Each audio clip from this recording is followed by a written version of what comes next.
உதய லக்னம் ஆருட லக்னத்திற்கு 2, 6, 8, 12 அமைந்து ஆருட வேதை என்று வரக்கூடாதாம். வேதைன்னா இந்த நட்சத்திரங்கள் ரெண்டும் சேரப்படாது.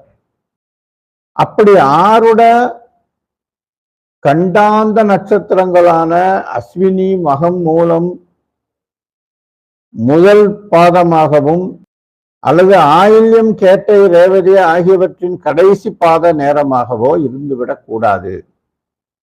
இது பிரசன்னப்படி அந்த ஏதோ தப்பு நடக்க போகுது அல்லது அந்த இது செய்யக்கூடாதுன்னு அர்த்தம்.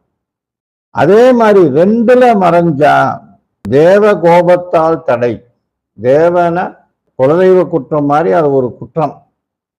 ஏதோ ஒரு தெய்வம் நம்ம மேல குற்றம் சுமத்துது அப்படின்னு அர்த்தம். அதனாலதான் அந்த கர்மா அவரை வலிமையா அந்த நேரம் வாட்டுது. அவர் இதை போய் பார்க்க போறாருன்னு அர்த்தம். 6ல் மறைந்தால் செய்வினை தோஷத்தால் தடை. 8ல் மறைந்தால் இந்த பிறவியில் அந்த தற்போதைய நிலையில அனுபவிக்கக்கூடிய பிராரப்த கர்மான்னு சொல்லுவாங்க. நேற்று நான் ஒரு தர்மம் பண்ணேன், இல்லை ஒரு ஆள்கிட்ட உன்னை புடுங்கினேன், ஏதோ ஒன்று தப்பு பண்ணிட்டேன்னா அதான் அந்த பிராரப்த கர்மா. அது அதர்மமா இருந்துச்சுன்னா அது எனக்கு வந்து வேலை செய்யும்.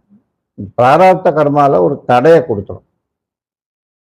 அதனால பல பிறவிகளா நான் எடுத்த கர்மாவுடைய கணக்கு இன்னைக்கு நான் இந்த பிறவியில நேற்று நான் செஞ்ச நல்லது கெட்டதுக்கு தகுந்த மாதிரி ஒரு கணக்கையும் போட்டு சித்திரகுப்தர் சொல்லுவார்.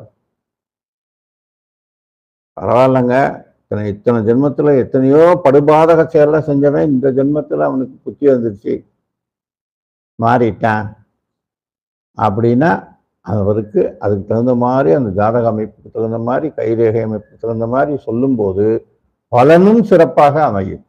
பிரசன்னப்படி சொன்னான்.